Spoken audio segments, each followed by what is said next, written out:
কিন্তু কেমন রসুল পাইছি এটা আমার কাছে মূল্যায়ন না, আমার গুরুত্ব নাই, রসুলকেও চিনি না, রসুলের গুরুত্ব নাই। ওই রসুলই বলছেন ইন্না লিকুল্লি নাবিয়্যিন দাওয়াতান মুস্তাজাবা, প্রত্যেকটা নবীকেই আল্লাহ তাআলা একটা কবুল দোয়া দিছিলেন। ইয়াদউনা বিহা ফিদ দুনিয়া, সমস্ত নবী ওই দোয়া দুনিয়াতেই ব্যবহার করছে, কেউ রাখে নাই, জমা রাখে নাই। কিন্তু আমাকেও যেই দোয়া দেওয়া হয়েছে ওয়াখতাবাতু দাওয়াতি শাফাআতাল লিউম্মতি ইয়াউমাল কিয়ামা, আমি ওই দোয়া ব্যবহার করি নাই। আমি তো চাইলে উহুদের ময়দানে ওই দোয়া ব্যবহার করতে পারতাম, তায়েফের যখন রক্তাক্ত হয়েছি ওইখানে ব্যবহার করতে পারতাম, কিন্তু আল্লাহর রাসূল ওই দোয়া তায়েফেও ব্যবহার করে নাই, উহুদেও ব্যবহার করে নাই। 15 দিন লাগাতার পাথর ভাইদা ছিলেন, তাও ওই দোয়া ব্যবহার করে নাই। আল্লাহর রাসূল জানেন দুনিয়া তো সময় তো কেটে যাবে, আমার উম্মতের সময় কাটবে, যার 10 তলায় আছে তারও কাটবে, যে গাছতলায় আছে তারও কাটবে, কিন্তু আখিরাতের সময় কাটবে না। এই জন্য আমি ওই দোয়া আমি গচ্ছিত রাখছি, ওয়াখতাবাতু দাওয়াতি শাফাআতাল লিউম্মতি ইয়াউমাল কিয়ামা, ওই দোয়া আমি গচ্ছিত রাখছি। যেদিন দেখব কিয়ামতের কঠিন ময়দানে আমার উম্মত পুলচিরাতে ফেসে গেছে, আমার উম্মত মিজানের পাল্লায় ফেসে গেছে, আমার উম্মত হাসরের ময়দানে ফেসে গেছে, ওই সময় আমার ওই দোয়া ব্যবহার কইরা আমার উম্মতকে নাজাতের ব্যবস্থা করে দেব। হায় মেরে দোস্ত, নবীকে চিনলাম না, ওই নবীর উম্মত আল্লাহ আমাকে বানায় দিছেন। আমি ওই নবীর উম্মত হওয়ার পর কতটুকু করলাম, ওই নবীর উম্মত হওয়ার পর কতটুকু করলাম। যে আল্লাহ ভালোবাসা আমাকে শ্রেষ্ঠ নবীর উম্মত বানাইলেন, সেই আল্লাহর জন্য ভালোবাসার প্রতিদান কতটুকু দিলাম। রমজান আল্লাহ এই উম্মতকে দিছেন, রমজান আর কোন উম্মতকে দেয় নাই, এইভাবে কোন উম্মতকে দেয় নাই যেভাবে আল্লাহ এই উম্মতকে দিছে। উম্মতে মুহাম্মাদীকে যেভাবে রমজান আল্লাহ দিছেন, অন্য কোন জাতিকে এই রমজান এইভাবে দেয় নাই। পূর্বের কোন উম্মতকে আল্লাহ রমজান এইভাবে তাদেরকে দেয় নাই, শুধু আমাদেরকে দিছেন। আল্লাহ ভালোবাসেন বিদায় আমাদেরকে রমজান এইভাবে দিছেন। আল্লাহ আমাদেরকে ভালোবাসেন, আমরা বুঝি আর না বুঝি, আমরা মানি আর না মানি, অনুভব করতে পারি আর না পারি, মালিক আমাদেরকে ভালোবাসেন। ভালো যদি না বাসতেন, শীতের রাত্রে, কনকনে শীতের রাত্রে এইখানে শুধু মাটির উপর বসার অনুমতি দিতেন না। আমাদেরকে এখানে বসার অনুমতি দিছেন, এর অর্থ হলো আল্লাহ আমাকে ভালোবাসেন বিধায় এখানে সুযোগ করে দিছেন। আমরা তো মনে করতেছি উপরে এক সামিয়ানা, সাইডে একটা কাপড় দিয়ে বেষ্টনী দেওয়া আছে। না না না, এটা কাপড় দিয়ে বেষ্টনী না। আল্লাহর রাসূল তো বলেন এই মাহফিল ফেরেশতা দিয়ে আল্লাহ বেষ্টনী দিয়ে রাখছে, চতুর্দিকে ফেরেশতা আসমান পর্যন্ত। হাদিসের বাক্য বলতেছি, নাযালাত আলাইহিমুস সাকিনা গাশিয়াতহুমুর রাহমা, রহমত দিয়ে আল্লাহ পুরা প্যান্ডেলকে ঢেকা রাখছে, রহমতের চাদর দিয়ে ঢেকা রাখছে। সাকিনা নাজিল হইতেছে, যতক্ষণ বসে থাকবো ততক্ষণ পর্যন্ত লাভ লস নিয়ে কেউ এখান থেকে যাবে না। ব্যবসায় লাভ লস আছে, এইখানে যতক্ষণ থাকবে কোনো লস নাই, লাভ লাভ লাভ। যখন এখান থেকে চলে যাব, ফেরেশতারা চলে যাবে, মেলা ভাঙবে, মাহফিল শেষ হবে, ফেরেশতারা বিদায় নিবে। আল্লাহ জিজ্ঞেস করবে, ও ফেরেশতারা কোথায় ছিলে এতক্ষণ? ওহুয়া আলাম, আল্লাহ জানা সত্ত্বেও জিজ্ঞেস করবে কোথায় ছিলা?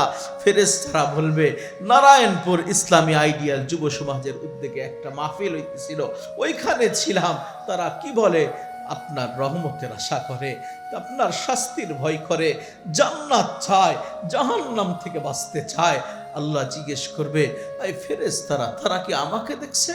দেখে নাই। আমার রহমত সেটাও দেখে নাই, আমার শাস্তি সেটাও দেখে নাই। জান্নাত দেখছে তাও দেখে নাই, জাহান্নাম দেখছে ওইটাও দেখে নাই। আল্লাহ বলবেন, ও আমার ফেরেশতারা, যারা আমাকে দেখলো না, আমার রহমতের আশা করে, যারা আমার শাস্তি দেখলো না, শাস্তির ভয় করে, আমার জান্নাত দেখলো না, জান্নাত পাওয়ার জন্য পাগল পাড়া, যারা জাহান্নাম দেখলো না, জাহান্নাম থেকে বাঁচার জন্য আকুতি করতেছে, আকুতি মিনতি করতেছে, ফাশহাদু, তোমরা সাক্ষী থাকো, কদ গফারতু লাহুম, ওরা ওখান থেকে এমনি এমনি যায় নাই, আমি তাদেরকে মাগফিরাতের চাদর দিয়া ঢাকা, মাগফিরাতের সার্টিফিকেট দিয়া গুনাহ মাফ করে এদেরকে বাড়ি ফিরাইয়া দিছে। যতক্ষণ থাকবো লস তো নাই, ঠিক না? কি বলেন, লস আছে? যাব এখান থেকে উঠবো, আল্লাহর পক্ষ থেকে গুনাহ মাফের সার্টিফিকেট নিয়ে উঠবো, লস তো নাই। তো কিছুক্ষণ থাকা যাবে তো ইনশাল্লাহ। তো চলেন, যেটা বুঝাইতে যাইতেছিলাম, আল্লাহ আমাকে ভালোবাসেন বিদায় এই রহমতের ছায়ার নিচে বসার সুযোগ করে দিছে। যদি আল্লাহ আমাকে ভালো না বাসতেন, তাহলে অন্যের মতো দোকানে দোকানে, মেলায় মেলায়, এমনকি কম্বলের নিচে ঘুমায় রাখতে পারতেন। আমাকে এই ঠান্ডার মধ্যে বসায় রাখছেন, এটাই প্রমাণ করে মালিক আমাকে ভালোবাসে। এক বাদী তাহাজ্জুদের সময় উঠা, ঠান্ডা পানি দিয়ে ওযু করছে, ঠান্ডা পানিতে ওযু করা তাহাজ্জুদের নামাজ পড়ার পর হাত উঠায় বলতেছে, মালিক তুমি যে আমাকে ভালোবাসো, ওই ভালোবাসার ওসিলা দিয়া দোয়া করি আমার সমস্ত গুনাহ মাফ করে দাও। মুনিব ঘুমানো ছিল, বাদীর দোয়া মুনিবের কানে গেছে। মুনিব জাগ্রত হয়ে বাদীকে ধমক দিছে, ওই বাদী তুই কেন এই কথা বললি? এই কথা বলার সাহস কোথায় পাইলি যে মালিক তোকে ভালোবাসে? তুই কিভাবে বুঝলি যে আল্লাহ তোকে ভালোবাসে? এই কথা তুই কেন বললি? তুই তো বলবি এই কথা যে আই আল্লাহ আমি তো আপনাকে ভালোবাসি, আমি যে আপনাকে ভালোবাসি, ওই ভালোবাসার ওসিলায় আপনি আমাকে মাফ করে দেন। এইটা আমার বললে তুমি কেন বললা যে আল্লাহ তোমাকে ভালোবাসে? বাদী তো জোশে ছিল, জোশে আল্লাহর সাথে সম্পর্ক ছিল। বাদী চোখ রাঙায়া মুনিবকে বলতেছে, ওই নাদান তুই জানিস না, যদি মালিক আমাকে ভালো না বাসতেন, ওই আল্লাহ যদি আমাকে ভালো না বাসতেন, তাহলে আমাকেও তোমার মতো কম্বলের মধ্যে ঘুমায়া রাখতেন। আল্লাহ আমাকে ভালোবাসেন বিধায় ওই কম্বল থেকে উঠায়া ঠান্ডা পানিতে ওযু করায়া ওই মালিকের কদমে সেজদা দেওয়ার ক্ষমতা দিয়ে দিয়েছে। ওই আল্লাহ আমাকে ভালোবাসেন বিধায় আল্লাহর কদমে সেজদা দেওয়ার সুযোগ দিছেন। এটাই প্রমাণ করে আল্লাহ আমাকে ভালোবাসেন। আমিও এই কথা বলতে পারি, এই ঠান্ডার মধ্যে এইখানে বসার সুযোগ করে দিছে, এটাই প্রমাণ করে আল্লাহ আমাদেরকে ভালোবাসে। কি বলেন? আল্লাহ আমাদেরকে ভালোবাসেন। শুধু এইখান থেকে না, যখন থেকে আল্লাহ আমাদেরকে সৃষ্টি করছে তখন থেকে আল্লাহ আমাদেরকে ভালোবাসেন। কোরআন খোলেন, কোরআন বলতেছে, ওয়াইদ ক্বালা রাব্বুকা লিল মালাইকাতি ইন্নী জাইলুন ফিল আরদি খলিফা। কোরআন বলতেছে, আল্লাহ যখন ফেরেশতাদেরকে বলতেছিলেন যে আমি আমার প্রতিনিধিত্ব করার জন্য একটা জাতি বানাইতে চাই, আমার প্রতিনিধি সৃষ্টি করতে চাই, ওই সময় ফেরেশতা আমাদের বিপক্ষে আল্লাহর দরবারে অভিযোগ করছে, আতাজালু ফিহা মান ইফসিদু ফিহা ওয়া ইয়াসফিকুদ দিমা। আই আল্লাহ, এমন মানুষ বানাইতে চান যারা দুনিয়ায় যাওয়ার পরে পুরা দুনিয়া বিশৃঙ্খলা করবে, অস্থির করে রাখবে, মারামারি কাটাকাটি হানাহানি করবে, তাদেরকে সৃষ্টি করবেন? কোনো প্রয়োজন নাই। নাহনু নুসাব্বিহু বিহামদিকা ওয়া নুকদ্দিসু লাক। আপনার ইবাদতের দরকার, আমরাই তো যথেষ্ট। আপনার গুণগান করার দরকার, আমরাই তো যথেষ্ট। আপনার ইবাদতের কমতি হবে না। আমরা যত সংখ্যক বানায়া রাখছেন, মানুষ আর কয়টা বানাবেন? মানুষ বানাবেন মাত্র 51 কোটি বর্গ মাইলের একটা পৃথিবী, তারপরে পুরা জায়গায় মানুষ বসবাস করে না। মাত্র 14 কোটি বর্গ মাইলের একটা জায়গায় আমরা কতটুকু মানুষে বসবাস করি? ফেরেশতার তুলনায় আমাদের কোনো পার্সেন্টেজই নাই। ফেরেশতা এত বেশি বানায় রাখছে আল্লাহ। কোরআন বলতেছে, লা ইয়ালামু জুনুদা রাব্বিকা ইল্লাহু, যে আল্লাহর ফেরেশতার সংখ্যা আল্লাহ ছাড়া আর কেউ জানে না। আমি আপনাকে একটা তথ্য দিই, তাহলে বুঝবেন কত ফেরেশতা আল্লাহ বানায় রাখছে। আমাদের মাথার উপরে একটা আকাশ দেখা যায়, ঠিক না? আকাশ তো দেখা যায়, এখানে চাঁদ আছে, সূর্য আছে, তারা আছে। বিজ্ঞানের কাছে বিশাল ফিতা আছে, বিশাল ফিতা, যেই ফিতা দিয়া মাইপা বলে দিছে দুনিয়ার থেকে সূর্য 13 লক্ষ গুণ বড়। বলে নাই? কি বলেন? বিজ্ঞান বলছে তো, দুনিয়া থেকে সূর্য 13 লক্ষ গুণ বড়। এর দ্বারা বোঝা যায় বিজ্ঞানের কাছে বিশাল ফিতা আছে, ওই ফিতা দিয়ে মাপছে। কিন্তু আজ পর্যন্ত বিজ্ঞান বলতে পারে নাই আকাশ কত লম্বা কত চওড়া, আজ পর্যন্ত বলতে পারে নাই। এত বিশাল ফিতা থাকার পরেও বলতে পারে নাই কত লম্বা কত চওড়া। ওয়ালা নবিয়্যুম মুরসাল, কোন নবীও বলতে পারে নাই। ওয়ালা মালাকুম মুকাররাব, এমনকি জিবরিল আমিনও কোনোদিন বলতে পারে নাই কত লম্বা কত চওড়া। এটা কেউ বলতে পারে না। হাদিসে তথ্য আসছে মা বাইনাস সামাই ওয়াল আরদি 500 আম, দুনিয়া থেকে আকাশ পর্যন্ত দূরত্ব 500 বছরের রাস্তা। এই তথ্য আমরা পাই।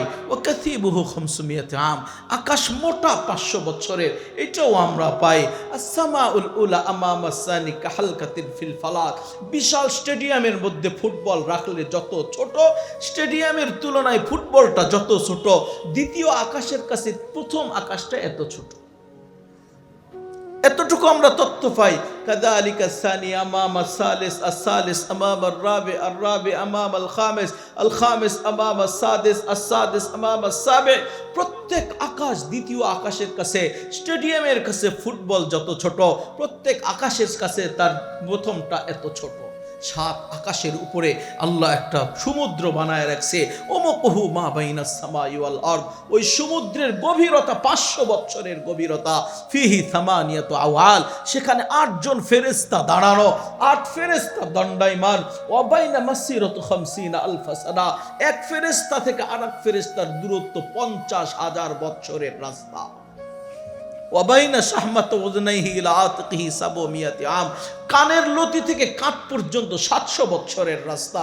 ওয়া আলা আনাকিহিম আরশুর রহমান, আর তাদের কাঁধেই আল্লাহ আরশ বসায় রাখছে। মখলুকাতুন মিন ইয়াকুতিন হামরা, আর আল্লাহর আরশ লাল টকটকে ইয়াস্টার রুবি দিয়ে তৈরি করা। এতটুকু তথ্য পায়, কিন্তু আকাশ কত লম্বা কত চওড়া আজ পর্যন্ত বলতে পারি নাই। আমি শুধু তথ্য জানাইতে চাইতেছি ফেরেশতা আল্লাহ কত বানায় রাখছে। ফেরেশতারা যে বলছে আল্লাহ ইবাদত তো আমরাই যথেষ্ট, মানুষ বানানোর দরকার কি, প্রয়োজন তো নাই। আমি শুধু দেখাইতেছি কত ফেরেশতা আছে, সামান্য একটু টাচ দিই আপনাকে। আল্লাহ রাসূল বলেন যে আকাশের সীমানা জানা নাই। লাইসা ফিস সামাই মাউদু শিবরিন ওয়ালা আরবাতি আসাবে, বিশাল আকাশ, তার উপরে 1 বিঘত 4 আঙ্গুল জায়গা ফাঁকা নাই। ফিহি মালাকুন কায়েম, কোন না কোন ফেরেশতা দণ্ডায়মান। আও মালাকুন রাকি, কোন না কোন ফেরেশতা রুকুর মধ্যে। আও মালাকুন সাজিদ, কোন না কোন ফেরেশতা সিজদার মধ্যে। ইউসাব্বিহুনা বিতাসবিহি রাব্বি ওয়া ইউকদ্দিসুনা বিতাকদিসি রাব্বি ওয়া ইউমাজ্জিদুনা বিতামজিদি রাব্বি মিন ইয়াউমি খালকিস সামাওয়াতি ওয়াল আরদ, যেদিন থেকে আল্লাহ আসমান জমিন সৃষ্টি করছে সেদিন থেকে নিয়া ইলা ইয়াউমিল কিয়ামা, কিয়ামত পর্যন্ত। ওয়ালা ইয়ালতাফিতুনা তারফাতা আইন, এক চোখের পলক পরিমাণ আল্লাহর নাফরমানি করে না। কোরআন বলতেছে, কোরআন লা ইয়াসুনাল্লাহ মা আমারহুম ওয়া ইয়াফআলুনা মা ইউমারুন, এক চোখের পলক পরিমাণ আল্লাহর নাফরমানি করে না। যেদিন কিয়ামত হবে সবাই মালিকের দিকে তাকাবে আর বলবে মা আবাদনাকা হাক্কা ইবাদাতি, ও মালিক তোমার শান অনুযায়ী ইবাদত করা সম্ভব হয়নি, তোমার মান অনুযায়ী ইবাদত করা সম্ভব হয়নি। ওয়ালাকিন লাম নুশরিক বিকা শাইআ, তবে একটা কথাই আমরা সাক্ষী দিই যে আপনার সাথে আমরা কাউকে শরীক করি নাই। এতটুকু তথ্য পাওয়া যায়। তাহলে যেই আকাশের কোনো সীমানা নাই, সেখানে 4 আঙ্গুল জায়গাও ফাঁকা নাই, সেখানেও কোনো না কোনো ফেরেশতা দাঁড়ানো, রুকুতে সেজদাতে। এখন কল্পনা করেন ওই প্রথম আকাশে আল্লাহ কত ফেরেশতা বানায় রাখছে। এমনি আর দাবি করে নাই, ফেরেশতারা এমনি দাবি করে নাই আল্লাহ ইবাদতের দরকার, আমরাই তো যথেষ্ট। মানুষ বানায় কি করবেন? আমাদের বিরুদ্ধে আল্লাহর কাছে অভিযোগ দায়ের করছে। প্রথম যেদিন আল্লাহ আমাদেরকে সৃষ্টি করবেন সেদিনে ফেরেশতা আমাদের বিপক্ষে, আমাদের বিরুদ্ধে অভিযোগ দায়ের করছে। ওই সময় আল্লাহ ফেরেশতাদের অভিযোগ এক পাশে রাখছে, এক পাশে রাইখা বলতেছে আমি তো শুধু ইবাদতের জন্য মানুষকে বানাবো না, আমি তো ভালোবাসায় পয়রা মানুষকে বানাবো, আমি তো মানুষকে ভালোবাসা সৃষ্টি করব, আমার মহব্বতের কারণে সৃষ্টি করব। এই জন্য আল্লাহ বলেন ইন্নী আলামু মা লা তা'লামুন, আমি যা জানি তোমরা তা জানো না, আমি যা বুঝি তোমরা তা বুঝো না। আমি তো শুধু ইবাদতের জন্য না, আমি তো মানুষকে আমার ভালোবাসার জন্য সৃষ্টি করব। হায় মেরে দোস্ত, ওই দিন ফেরেশতাদের অভিযোগ একদিকে রেখা আল্লাহ আমাকে আপনাকে ভালোবাসে সৃষ্টি করছেন, মানুষের ঘরে জন্ম দিছেন। যখন সৃষ্টি হয়েই গেলাম, ফেরেশতারা দ্বিতীয় দাবি করছে আই আল্লাহ মানুষ যখন বানাইছেন তাহলে তাদেরকে ফাজআল্লাহুমুদ দুনিয়া, ওদেরকে দুনিয়া দিয়া দেন, ওরা দুনিয়ায় থাক। ওয়াজআলনাল আখিরা, আর আমাদেরকে আখিরাত দিয়া দেন। ওরা দুনিয়ায় যাবে তো দুনিয়া দিয়া দেন, আখেরাত আমাদেরকে দেন। আল্লাহ বলেন আউফাদ্দিলুকুম আলা মান খলাকতু বিয়াদাইয়া, আমি কি তোমাদেরকে শ্রেষ্ঠত্ব দিব ওই জাতির উপরে যেই জাতিকে আমি শুধু কোন শব্দ দিয়ে সৃষ্টি করি নাই? তোমার মতো ফেরেশতাদেরকে আমি কোন শব্দ দিয়ে সৃষ্টি করছি? যখন প্রয়োজন হয়েছে কোন বলছি ফাকান তোমরা হয়ে গেছো। আমি অন্য কোনো জিনিস ব্যবহার করি নাই, কিন্তু মানুষকে কোন শব্দ দিয়ে আমি সৃষ্টি করি নাই? মানুষকে আমার নিজরতি কুদরতি হাতের ছোঁয়া দিয়া 9 মাস সময় নিয়ে আমি মানুষকে সৃষ্টি করছি। হায় মেরে দোস্ত, খোদার কসম, আল্লাহর কুদরতি হাতের ছোঁয়া যদি না লাগতো, কুদরতি হাতের স্পর্শ যদি না লাগতো, এক ফোঁটা নাপাক পানি এত সুন্দর চেহারা নিয়ে বাহির হইতো না যে শুধু চেহারা দেখা একজন আর একজনের জন্য বিষের বোতল মুখে নিতে প্রস্তুত হয়ে যায়। কি বলেন? না হয় না? একজন আর একজনের জন্য বিষের বোতল মুখে নিতেও তো রাজি হয়ে যায়, ঠিক না? কি দেখা? চেহারা দেখাই তো। আবার অনেক জায়গায় দেখা যায় যে দুইজন একই রশিতে ঝুলে গেছে, না জ্বলে না? না খবর পান নাই এগুলো? একজন আর একজনের জন্য পাগল হয়ে দুইজনেই এক রশিতে ঝুলে গেছে। কি দেখা পাগল হয়েছে? চেহারা দেখাই তো পাগল হয়েছে, ঠিক না? চেহারা দেখেই তো হইছে। তো যদি এক ফোঁটা নাপাক পানি আল্লাহর কুদরতি হাতের ছোঁয়া যদি না লাগতো, তাহলে এত সুন্দর চেহারা নিয়ে কেউ কোনোদিন দুনিয়াতে আসতে পারতো না। আল্লাহ সার্টিফিকেট দিছেও, মানুষ পৃথিবীতে যত সৃষ্টি করছি তোমার চাইতে সুন্দর আমি আর কাউকে বানাই নাই। মানুষের চাইতে সৌন্দর্যতা আর কাউকে দেয় নাই আল্লাহ। মানুষকে যত সৌন্দর্যতা দিচ্ছেন, মানুষকে ভালোবাসা সৃষ্টি করছেন, ফেরেশতাদেরকে বলতেছেন যে আমি তো তাদেরকে নিজের কুদরতি হাতের ছোঁয়া দিয়া বানাইছি। ও মেরে দোস্ত, যখন পড়তেছিলাম আর ভাবতেছিলাম, হায় আমার মালিক কতবার না যেন আমার দিকে তাকাইছে। বারবার আব্দুর রহমানকে যখন সৃষ্টি করছে, বারবার তাকায়া দেখছে নাকটা কেমন হয়েছে, নাকটা সুন্দর হয়েছে কিনা, চোখটা সুন্দর হয়েছে কিনা, কান দুটো ঠিক আছে কিনা, ঠোঁট দুটো সুন্দর হয়েছে কিনা, মাথাটা সুন্দর হয়েছে কিনা, 2 হাত ঠিক আছে কিনা। আমার মালিক না জানি কতবার দেখছে, কতবার দেখছে, আর কুদরতি হাতের ছোঁয়া দিয়ে আমাকে সুন্দর বানায় দিয়েছে। এই জন্য আল্লাহ তাআলা বলছেন উফাদ্দিলুকুম আলা মান খলাকতু বিয়াদাইয়া, তোমাদেরকে আমি শ্রেষ্ঠত্ব দিব ওই জাতির উপরে যাকে আমি আমার কুদরতি হাতের ছোঁয়া দিয়া 9 মাস সময় নিয়ে আমি তাদেরকে সৃষ্টি করছি। ফেরেশতারা বলতেছেন আই আল্লাহ, আমাদের দাবি উত্থাপন করার কথা দাবি উত্থাপন করছি, ফাইসালা তো আপনি দিবেন। আল্লাহ ফাইসালা দিতেছেন, ও আমার ফেরেশতা জেনে রাখো, তোমাদেরকে তো আমি বানাই নাই, আমি তো তোমাদেরকে শুধু কোন শব্দ দিয়া বানাইছি? মানুষদেরকে তো আমি আমার কুদরতি হাতের ছোঁয়া দিয়া বানাইছি। যেহেতু তোমাদের দাবি ছিল যে তা মানুষদেরকে দুনিয়া দিয়া দিই, তোমাদেরকে আখেরাত দিয়া দিই, আমার ফাইসালা তোমরা শুনে রাখো, জাআলতু লাহুমুদ দুনিয়া ওয়াল আখিরা, যে মানুষকে আমি কুদরতি হাতের ছোঁয়া দিয়া বানাইছি ওই মানুষকে আমি দুনিয়ার রাজত্ব দিলাম, ওই মানুষকে আমি আখেরাত ও জান্নাতের মালিক বানায়া দিলাম। হায় মেরে দোস্ত, দুনিয়ার রাজত্ব তো মানুষই করে, ঠিক না? দেখছেন কোন ফেরেশতা দুনিয়ার রাজত্ব করে? কোথাও দেখছেন যে ফেরেশতা নেমে এসে দুনিয়ার রাজত্ব করতেছেন? কেউ কোনোদিন দেখে নাই। দুনিয়ার রাজত্ব আল্লাহ মানুষকেই দিছেন। এই জন্য আমি বলি, পৃথিবীতে যত দামি খাবার আছে মানুষ খায়, অন্য কোনো সৃষ্টিজীব এত দামি খাবার খায় না।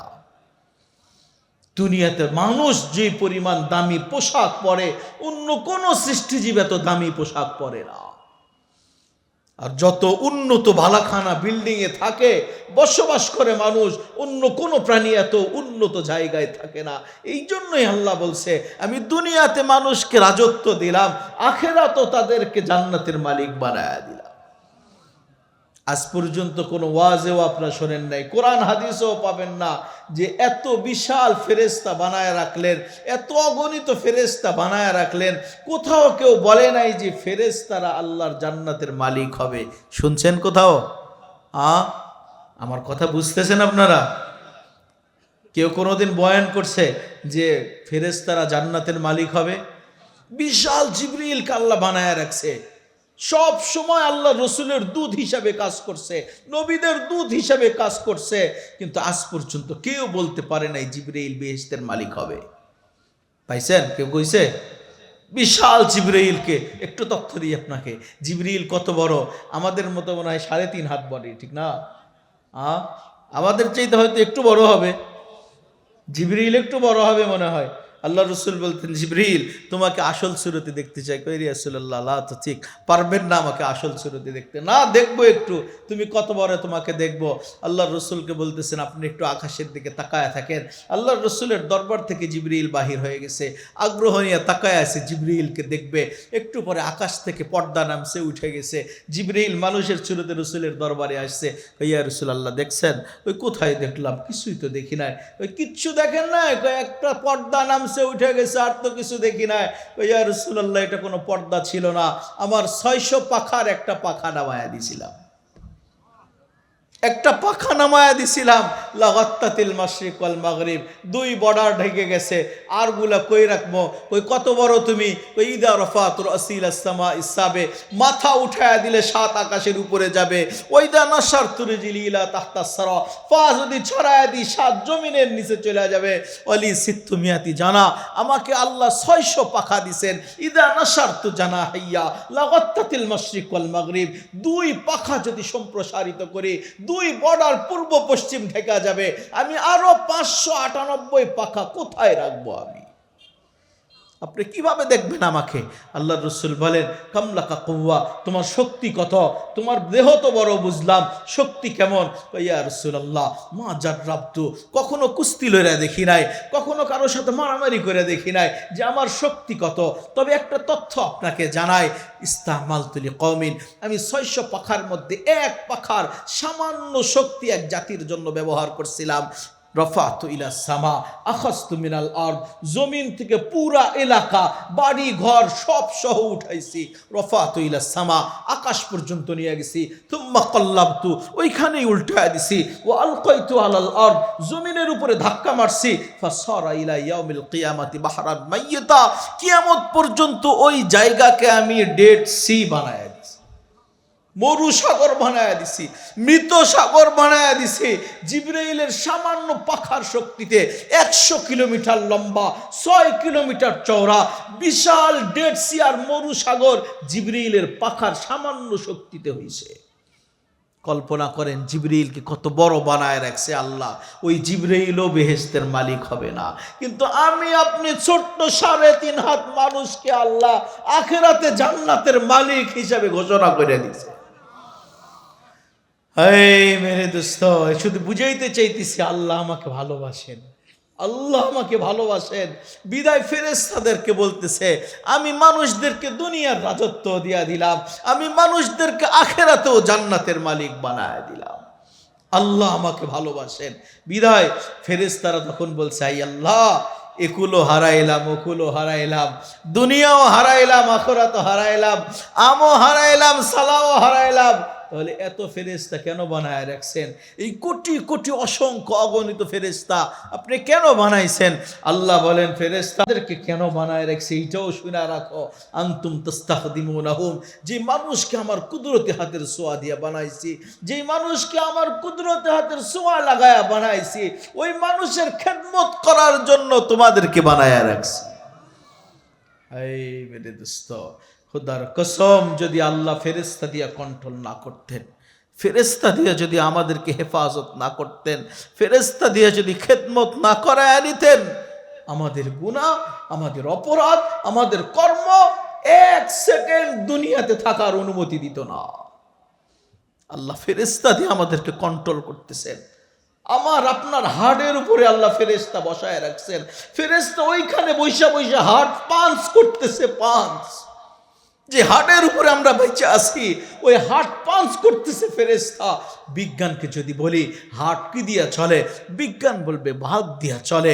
আমি যদি বলি ভাল্ব কি দিয়া চলে, বিজ্ঞান ওই জায়গায় মাথা নোয়া বলে আমার কাছে কোনো জবাব নাই। আমি বলি কিসের হার্ট ভাল্ব দিয়া চলে? হার্ট তো পুরো মালিকের কুদরত দিয়া চলে, মালিকের কুদরত দিয়া চলে। প্রত্যেকটা মানুষের কণ্ঠনালীতে আল্লাহ ফেরেশতা বসায় রাখছে। প্রত্যেকটা মানুষের কণ্ঠনালীতে ওই জায়গায় ফেরেশতা বৈশা বৈশা খেদমত করতেছে। মানুষের ছোট্ট একটা চোখ, এই চোখের মধ্যে আল্লাহ কোটি কোটি ক্যামেরা বসায় রাখছে। ছোট্ট চোখের মধ্যে কোটি ক্যামেরা বসায় রাখছে। বিজ্ঞান পর্যন্ত সার্চ দিয়ে দেখছে, দেখার চেষ্টা করছে কোন উপাদান দিয়ে চোখ দেখে। তারা আজ পর্যন্ত কোনো উপাদান খুঁজে পায় নাই। আমি বলবো, কিসের উপাদান খুঁজতেছো তোমরা? চোখ তো কোনো উপাদান দিয়ে দেখে না, চোখ তো সরাসরি আমার মালিকের কুদরত দিয়ে দেখে। হায় মেরে দোস্ত, যে আল্লাহ আমাকে ভালোবাসেন বিধায় এত কিছু দিয়ে আমাকে সাজাইলেন। আর আল্লাহ ফেরেশতাদেরকে বলে দিলেন, আমি যাদেরকে আমি নিজের কুদরতে হাতের ছোঁয়া দিয়া বানাইছি, ওই মানুষদেরকে দুনিয়ার রাজত্ব দিলাম, ওই মানুষদেরকে আখিরাতেও জান্নাতের মালিক বানায় দিলাম। আমার কথার সূত্র ছিল, আল্লাহ আমাকে ভালোবাসেন বিদায় দুনিয়ার রাজত্ব আমার, আখিরাতেও জান্নাতের মালিক আমি। আল্লাহ আমাকেই বানাবেন। এই জন্য আল্লাহ আমাকে ভালোবাসেন। ভালোবাসার বহির্প্রকাশ হিসাবে প্রথমে আল্লাহ আমাকে মানুষের ঘরে জন্ম দিয়েছেন। ফেরেশতাদের কথা আল্লাহ তাআলা এক পার্শ্বে রাখছেন, অভিযোগ এক পার্শ্বে রাখছেন। আমাদেরকে বানানোর জন্য তারাই নিষেধ করছিল, কিন্তু আল্লাহ তাদের অভিযোগ এক পার্শ্বে রেখা মানুষের ঘরে সর্বপ্রথম আমাদেরকে জন্ম দিয়েছেন। কোনো দিন আল্লাহর কাছে দরখাস্ত করি নাই, কখনো মালিকের কাছে এই আবেদন করি নাই, আই আল্লাহ আপনি আমাকে মানুষের ঘরে জন্ম দেন, কোনোদিন বলি নাই। কিন্তু আল্লাহ যদি চাইতেন একটা কুকুরের ঘরেও দিতে পারতেন, আল্লাহ যদি চাইতেন একটা শৃগালের ঘরেও দিতে পারতেন, শুয়োরের ঘরেও দিতে পারতেন। কিন্তু আল্লাহ আমাকে ভালোবাসেন বিধায় আল্লাহ আমার দরখাস্ত ছাড়াই আল্লাহ মানুষের ঘরে জন্ম দিয়েছে। কোনোদিন দরখাস্ত করছিলাম আল্লাহর কাছে, বলছিলাম আই আল্লাহ আমাকে মানুষের ঘরে দেন? কোনদিন বলি নাই। আল্লাহ মোহাব্বত করে আমাকে মানুষের ঘরে জন্ম দিছে। আর আল্লাহ বলছে, ও মানুষ, তোকে মানুষের ঘরে জন্ম দিলাম, আর আমার চাওয়া পাওয়া হইল তুই যে মানুষের ঘরে জন্মগ্রহণ করছিস আবার ঠিক মানুষ হয়ে আমার কাছে ফিরে আয়। আল্লাহ চাই তোকে আবার মানুষ হয়ে আমার কাছে আয়। কিন্তু আজকে মানুষ নাই, মনুষ্যত্ব বোধ বলতে আমাদের কিছু নাই। এখন মনুষ্যত্ব বোধ আমাদের হারায় গেছে। আল্লাহ বলছেন আমার কাছে মানুষ হিসাবে আয়, মানুষ হিসাবে বানাইছি, মানুষ হিসাবে আয়। যদি আজকে মানুষ থাকতো, মনুষ্যত্ব বোধ যদি থাকতো, তাহলে কেউ কাউকে ডাইরেক্ট গুলি করে মারতে পারতো না। যদি মনুষ্যত্ব বোধ থাকতো, হাদির কি এমন ক্ষতি ছিল, হাদির কি এমন অপরাধ ছিল, কেন তাকে মারা হলো? মানুষের মনুষ্যত্ব বোধ নাই, এই জন্য হাদির মতো একজন ভালো ছেলেকেও দুনিয়ার থেকে বিদায় করছে। কি অপরাধ ছিল তার? যদি মনুষ্যত্ব বোধ যদি থাকতো, তাহলে কোনোদিন ভাইয়ের চোখ উপরে নিতে পারতো না। মনুষ্যত্ব বোধ হারায় ফেলছে। এই জন্য আল্লাহ বলছে, মানুষ, তোকে মানুষের ঘরে জন্ম দিছি, আবার মানুষ হিসেবে আমার কাছে ফিরে আয়। দ্বিতীয় নিয়ামত আল্লাহ আমাকে দিছেন। আল্লাহ আমাকে সমস্ত মানুষের মধ্যে আব্দুর রহমানকে আল্লাহ নাম ধরে বলছে, তোকে আমি মুসলমানের ঘরে জন্ম দিয়া দিলাম। আল্লাহ নাম নিয়ে বলছে, আব্দুর রহমান তোকে আমি মুসলমানের ঘরে দিলাম, আব্দুর রহিম তোকে মুসলমানের ঘরে দিলাম, আব্দুল করিম তোকে মুসলমানের ঘরে দিলাম। আমরা এখানে যারা আছি সবার নাম ধরে আল্লাহ মুসলমানের ঘরে জন্ম দিয়ে দিচ্ছে। কোনদিন বলছিলাম আল্লাহর কাছে, আই আল্লাহ আপনি আমাকে মুসলমানের ঘরে জন্ম দেন? ও মেরে দোস্ত, ইসলাম যে কত বড় দৌলত আমরা এখনো বুঝতে পারি নাই। ইসলাম কত বড় দৌলত, কালেমা কত বড় জিনিস, কত মূল্যবান জিনিস, এটা এখনো জানি নাই। মুসলমানের ঘরে যে আল্লাহ আমাকে দিলেন, ইসলাম দিয়া দুনিয়াকে পাঠাইলেন, এটা আমার কাছে এখনো বুঝে আসে নাই। এক কালেমা, আল্লাহ রসুল বলেন কালেমা এত বড় দৌলত, কালেমা শুধু যদি শেষ বাক্য যদি কালেমা পড়তে পারে, ঈমান নিয়ে যদি কবরে যাইতে পারে, এক কালেমা তাকে জান্নাত পর্যন্ত পৌঁছায়া দিবে। যদি কালেমা না নিয়ে যাইতে পারি, যত সম্পর্কওয়ালা হোক, যত বড় নেতা হোক, যত বড় সম্পদশালী হোক, এমনকি রসুলের সাথেও যদি সম্পর্ক থাকে, আর কালেমা যদি না নিয়ে যাইতে পারি, তাহলেও জাহান্নাম থেকে বাঁচা সম্ভব না। চলেন দলিল দিই, বুখারী খোলেন।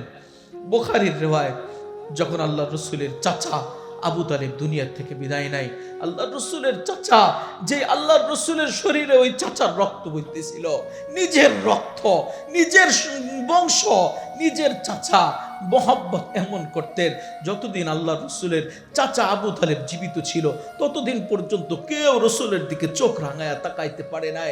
ওই চাচা যখন দুনিয়া থেকে বিদায় নিতেছে, এমনকি সম্পর্ক তো এত গাঢ় ছিল, যখন পুরা কুরাইশ রসুলকে সে আবু তালেবে বয়কট করছে, ওই জায়গায় আবু তালেব যদি চাইতেন নিজে স্বাচ্ছন্দ্যে জিন্দেগি করতে পারতেন, নিজে সুন্দরভাবে জীবন চালাইতে পারতেন, কিন্তু না, তারপরও ভাতিজার ভালোবাসায় পইরা শুধু ভাতিজার সাথে একাধিক বছর পাতা চাবায়া দিছে, পাতা। তারপরও ভাতি কাছে ছেড়া যায় নাই। ওই চাচা যখন দুনিয়া থেকে বিদায় নিতেছে, আল্লাহ রসুল পাশে বসছে, উতবা সাইবা আবু লাহাব এরাও পাশে বসা। আল্লাহ রসুল বলতেছে, আম্মে কুল লা ইলাহা ইল্লাল্লাহ আশহাদু লাকা বিহা ইনদাল্লাহ। ও চাচা, দুনিয়া থেকে তো বিদায় নিতেছো, একবার শুধু লা ইলাহা ইল্লাল্লাহর কালেমা পড়া যান, আমি কিয়ামতের দিন সবার আগে আপনার ঈমানের সাক্ষী আল্লাহর কাছে দিব। চাচা বলতেছে, ভাতিজা, আমি জানি তোর ধর্ম সত্য, তারপর আমি কালেমা পড়তে পারতেছি না, এই নেতারা আমাকে ধিক্কার দিবে। ও মেরে দোস্ত, আমি তো মাঝে মাঝে বলি, অনেক মানুষ শুধু নেতার কারণে জাহান্নামে যাবে, শুধু নেতার কারণে জাহান্নামে যাবে। অনেক যুবক শুধু বন্ধুদের কারণে জাহান্নামে যাবে, কিছুই বোঝে না, শুধু নেতা ছাড়া আর কিছু বোঝে না। যার পিছে দৌড়াইতেছে ওই নেতা এক সময় তাকে জাহান্নামে নিয়ে যাবে। আবু তালেব বলতেছে, ভাতিজা, এই নেতারা আছে, এরা আমার সমালোচনা করবে, বিদায় কালিমা পড়তে পারতেছি না। আল্লাহ রসুল বলেন, চাচা, যদি উচ্চস্বরে নাও পড়তে পারেন, আমি কানটা লাগায় দিতেছি, আপনি আস্তে করে আমার কানের পরে একবার পড়ে যান, কালিমাটা শুনে যান। চাচা বলতেছে, ভাতিজা, এটাও করতে পারবো না। ও চাচা, একটা পথ তো রেখা যান, একটা পথ আমার সামনে খোলা রাখেন। ওই সেটা কি? আপনি যদি মুখে নাও পড়তে পারেন, আমি পড়তেছি কালেমা, আপনি শুধু আমার আওয়াজের সাথে ঠোঁটটা নাড়ায় দিবেন, শুধু ঠোঁটটা হালাবেন। যদি এতটুকুও করতে পারেন, আল্লাহর দরবারে আপনার ঈমানের সাক্ষী দিব। ওই সময় আবু তালেব বলতেছিলেন, ভাতিজা, আন-নার খায়রুম মিনাল আর, যে জাহান্নামের ভয় তুমি দেখাইতেছ, ওই জাহান্নামের শাস্তি তো আমি সহ্য করতে পারবো, ওই জাহান্নামের আগুন তো সহ্য করতে পারবো, কিন্তু এই নেতাদের সমালোচনা আমি সহ্য করতে পারবো না, তাদের ধিক্কার আমি সহ্য করতে পারবো না। এই জন্য আমি জাহান্নামের আগুন নিয়ে দুনিয়া থেকে বিদায় নিলাম। চাচা যখন বেঈমান হয়ে দুনিয়া থেকে বিদায় নিল, আল্লাহর রসুলের হৃদয় ভাঙ্গা খান খান হয়ে গেছে। আল্লাহর রসুল চিৎকার দিয়ে বলতেছেন, আম্মি আম্মি মা তারাক্তানি সাবিলা। ও চাচা, আমার এত উপকার কইরা গেলা, এত সহযোগিতা কইরা গেলা, জাহান্নামের থেকে তোমাকে বাঁচার জন্য কোনো পথ আমার খোলা রাখা গেলা না। ওই সময় আল্লাহ আয়াত নাজিল করছেন, ইন্নাকা লা তাহদি মান আহবাবতা ওয়ালাকিন্নাল্লাহা ইয়াহদি মান ইয়াশা। ও আমার হাবিব, আপনি যাকে ইচ্ছা তাকে হেদায়েত দিতে পারেন না, যাকে ভালোবাসেন তাকে হেদায়েত দিতে পারেন না। হেদায়েতের চাবিকাঠি তো আমার হাতে, আমি যাকে চাই তাকে আমি হেদায়েত দেই। ওই সময় রাসূল যেমন ব্যথা পাইছেন, সাহাবা একরাম পর্যন্ত ব্যথিত হয়েছিলেন। আবু বকর রাদিয়াল্লাহু তাআলা আনহু যখন নিজের পিতা আবু কুহাফাকে রাসূলের দরবারে নিয়ে আসছে, বলছে, ইয়া রাসূলুল্লাহ, আমার পিতাকে কালেমা পড়ায় মুসলমান বানায়া দেন। আল্লাহ রসুল আবু কুহাফাকে কালেমা পড়াইতেছিলেন, আবু বকর অজরে কাঁদতেছে। আল্লাহ রসুল জিজ্ঞেস করছে, আবু বকর, তুমি কাঁদো কেন? আজকে তো তোমার খুশি হওয়ার দিন, আজকে আনন্দিত হওয়ার দিন। ইয়া রাসূলুল্লাহ, আজকে আমার পিতা ইসলাম গ্রহণ করতেছে, আমার চাইতে তো খুশি কেউ বেশি হবে না, আমার তো আনন্দিত হওয়ারই দিন ছিল। কিন্তু ইয়া রাসূলুল্লাহ, যেদিন আপনার চাচা আবু তালেব দুনিয়া থেকে যেদিন বিদায় নিছে, সেই দিন আপনার চাচা যদি ঈমান নিয়ে যাইত, সেদিন যদি কালেমা নিয়ে আপনার চাচা যদি পৃথিবীর থেকে বিদায় নিত, ওই সময় আমার চাইতে আজকে তো কি খুশি হয়েছি, সেই দিন আমার চাইতে আর কেউ বেশি খুশি হইতো না, আজকের চাইতে আমি সেই দিন বেশি খুশি হইতাম। ঈমান কত বড় দৌলত, এটা আমরা এখনো বুঝি নাই।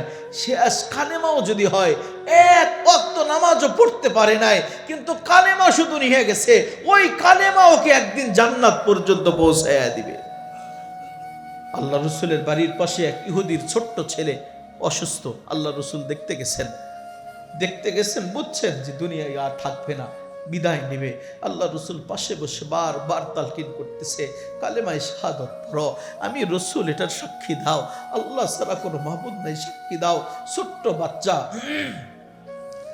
ইহুদিও পাশে দাঁড়ানো, ওই ছোট্ট বাচ্চা একবার পিতার চেহারার দিকে তাকায়, একবার রসুলের চেহারার দিকে তাকায়, একবার পিতার চেহারার দিকে ফেল করে তাকায়, একবার রসুলের চেহারার দিকে তাকায়।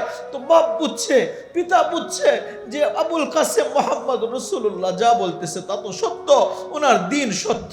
এই জন্য ইহুদি হওয়া সত্ত্বেও সন্তানকে বলতেছে, আতি আবুল কাসেম, আমার কলিজার টুকরা সন্তান আবুল কাসেম মোহাম্মদ রসুল্লাহ যা বলে তুই মেনে আনে, যে কালেমার কথা বলে তুই পড়ে আনে।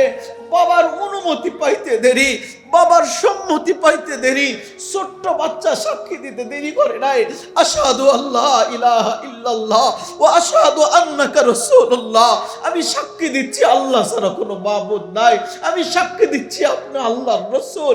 সাক্ষী দিতে দেরি, কালেমা পড়তে দেরি, মালাকুল মউত শো দিয়া তাকে উঠায় নিতে দেরি করে না।